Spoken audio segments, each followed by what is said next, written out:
Soft tissue anatomy of the spine. So when we talk about the spine, was mentioned the intervertebral discs. These are what the shock absorbers of the spine. In between each vertebra is a disc.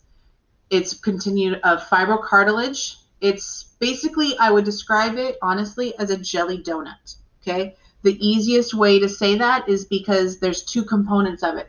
There's the outside and the inside. There's the annulus fibrosus, which is the outside covering, the nucleus pulposa. The inside nucleus, it's a semi-fluid compression liquid. It's semi-fluid, it moves. Think of like a jelly consistency. The annulus fibrosus, it is strong and fibrous, so it holds it together.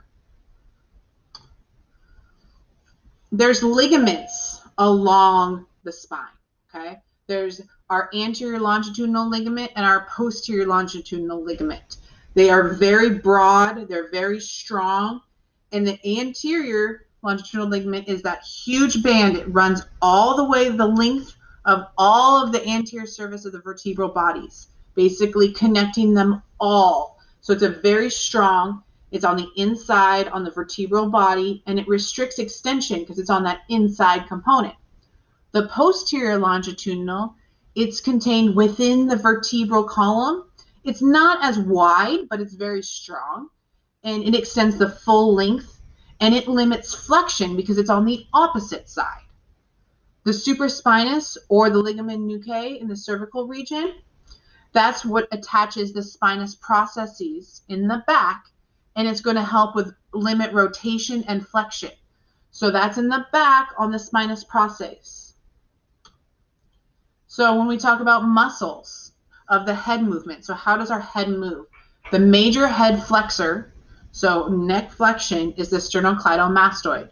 Synergist to head flexion, so basically those that help, are the suprahyoid and infrahyoid. So those are muscles in the front of your neck. The lateral head movements are accomplished by the sternocleidomastoid and then the scalenes, which are basically the sides of your neck. Head extension is then accomplished by deep splenius muscle and aided by the superficial trap.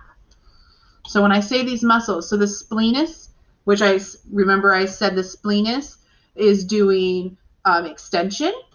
So notice how it's attached to the back of the head and then to the spine. Okay, that in the sternocleidomastoid, there's kind of a component of it is attached to the spine, the mastoid process, and then down into the clavicle and first rib area. The scalenes are kind of in that same component, so that's why they work together. Extension muscles. So when we talk about extension of the back or vertebra, we're looking at the erector spinae. There's three columns of it. There's the longissimus group, the iliocostalis group, the spinalis group, and they're divided even closer there. But in reality, the longissimus group extends and rotates the head on the same side. So notice it's that bold on the top, okay? So it extends on the same side and rotate towards the same side. The iliocostalis, so costals, you're going to think ribs. This is going to extend and bend to one side. Spinalis, it just does full extension. And then we've got more that go deeper. But the latissimus dorsi is also involved in all of this and helps with lateral bending of the back, is unilateral contraction of all these muscles, okay? So one side helps with lateral bending. So then we are going to look at the deep extension muscles. So we've got rotators that extend and rotate to the opposite side, the interspinalis, which helps extend, the semispinalis group that extends and rotates, the splenius group that extends and abducts and rotates the head towards the same side, our serratus anterior, which kind of wraps around, and then our teres minor and major and our rhomboids all help with our upper back. Then we're going to look at the front. So we're talking about the abdominal area as well as the vertebral area. It's all connected. So the abdominal wall is composed of four paired muscles: internal and external obliques, transverse abdominis, and rectus abdominis, more oftenly just called the abs. They have fascia and their own aponeurosis, meaning their connections. The fascicles of these muscles run at a right and oblique angles into one another, giving the abdominal wall added strength. This is how we protect our internal organs. This is also how we prevent hernias. In addition to forming the abdominal wall, these muscles also help with lateral flexion and rotation of the trunk and help promote urination, defecation, childbirth, vomiting, coughing, and screaming. We can all probably relate that when we've had a stomach illness or nauseousness, the next day our abs are sore. It's because we're using our ab muscles, all of our abdominal wall muscles, to vomit. If we have a bad coughing spell, it can hurt our abs. Urination, you need your abs. Defecation, same thing. Childbirth, same thing. And screaming.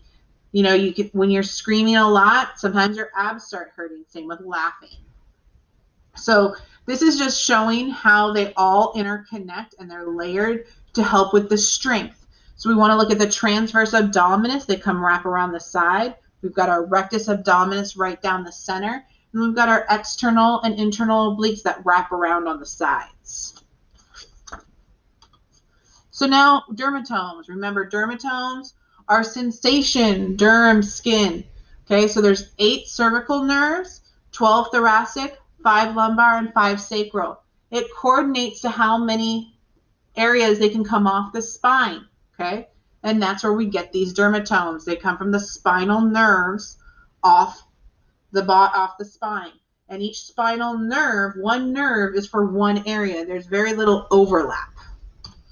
Same with myotomes. We talked about this before. But you can kind of group them a little bit together. But in reality, if you are unable to do shoulder abduction and it's determined it's a spine issue, we're going to look at C5. If I'm looking at hip flexion, I'm going to look at L1, L2. So if I have a low back problem at lumbar 1 and 2, I'm not going to be able to have hip flexion appropriately, or it's going to hurt, or it's going to be weakened. So that's how you connect the two. And that's it for soft tissue of the spine.